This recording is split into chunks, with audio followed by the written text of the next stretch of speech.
जय श्री राम दोस्तों, कैसे हैं आप। उम्मीद है आप अच्छे होंगे।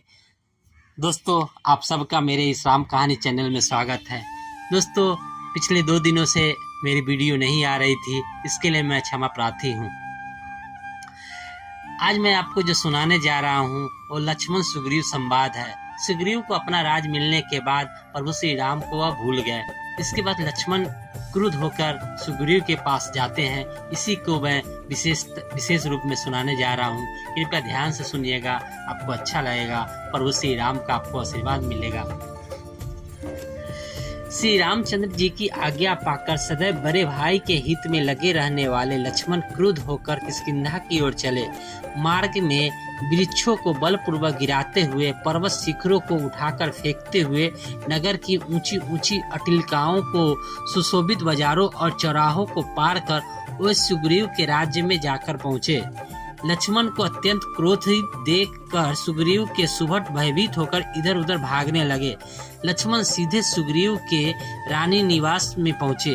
वहां से मृदंग की ताल के साथ कोकिल कंठी कामनियों के गायनों के स्वर निकल रहा था। महाबली लक्ष्मण ने सुग्रीव के उस अंतःपुर में अनेक रूप रंग की बहुत सी रूप यौवन के गर्भ से भरी हुई सुंदर स्त्रियों को देखा। नुपुरों की झंकार और करधनी की खनखनाहट करती हुई पर स्त्रियों को देखकर शीलवान लक्ष्मण अत्यंत लज्जित हो गए। श्री रामचंद्र जी का कार्य सिद्ध होते न देखकर कुपित लक्ष्मण ने धनुष की टंकार की, जिससे समस्त दिशाएं गूंज उठी। उस समय सुग्रीव के कक्ष में इंद्र की अप्सराओं को भी लजाने वाली नृत्यांगाएं नुपुरों और मेखलाओं की झंकार के साथ नृत्य कर रही थी, और सुग्रीव मध्यपान से अचेत अर्धनिमीलित नेत्रों से यह सब देख रहा था। धनुष की टंकार की ध्वनि को सुनते ही नृत्य करने वाली रमणिया भयभीत होकर एक ओर खड़ी हो गई। भय से सुग्रीव का मुख पीला पड़ गया। उसने सहमकर तारा से पूछा, हे प्रिय, रामचंद्र जी का यह छोटा भाई अकारण ही इतना क्रुद्ध क्यों हो गया है? तुम अपनी मृदु वाणी से उसे शांत करो। जैसे भी हो, वाणी कौशल से उसके क्रोध को शांत कर यहाँ आने का कारण ज्ञात करो। पति की आज्ञा का पालन करती हुई मुस्कुराती तारा लक्ष्मण के पास जा पहुंची। अपने सम्मुख सुंदर युवती को पाकर ब्रह्मचारी लक्ष्मण ने अपने क्रोध को नियंत्रित किया और अपनी दृष्टि झुका ली। लक्ष्मण को दृष्टि झुकाए देखकर तारा का भय कुछ कम हुआ। तारा मृदु वाणी में बोली, हे रघुकुल श्रेष्ठ, आपके इस क्रोध का कारण क्या है?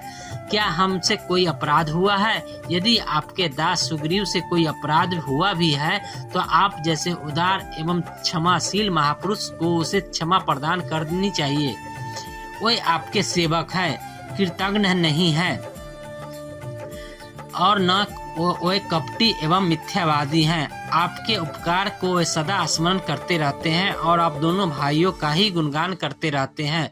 श्री रामचंद्र की कृपा से ही उन्होंने अपने राज्य को, रूमा को और मुझे प्राप्त किया है। भारी दुख के बाद सुख मिलने के कारण उनसे कुछ भूल हो गई है और वे आपके दर्शन न कर सके। आप तो जानते ही हैं कि विश्वामित्र जैसे महामुनि भी गीताची नामक अप्सरा पर मुग्ध होकर 10 वर्ष तक उसके साथ रमन करते रहे थे। फिर सुग्रीव तो एक साधारण व्यक्ति है। हे राघव, मैं हाथ जोड़कर प्रार्थना करती हूँ कि आप उन्हें क्षमा कर दे।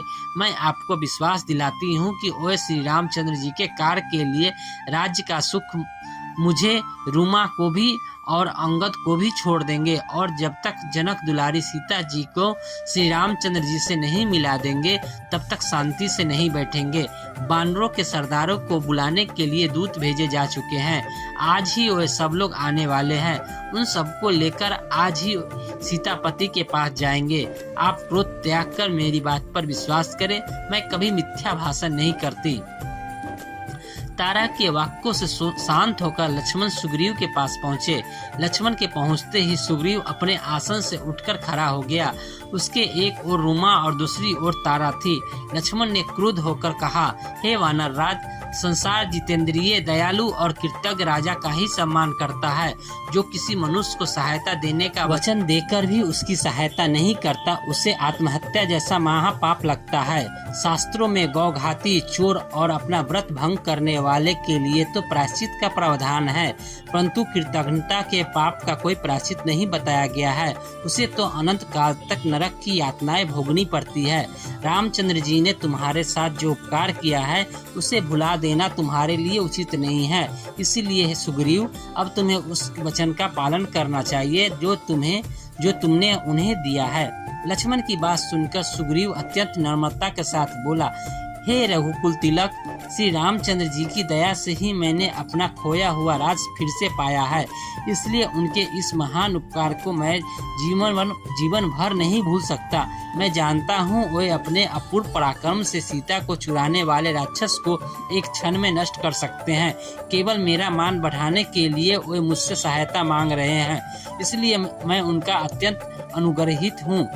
उनके साथ मेरी सेना और मैं भी युद्ध करने के लिए चलेंगे। अब तक हुए विलंब के लिए मुझे क्षमा करे।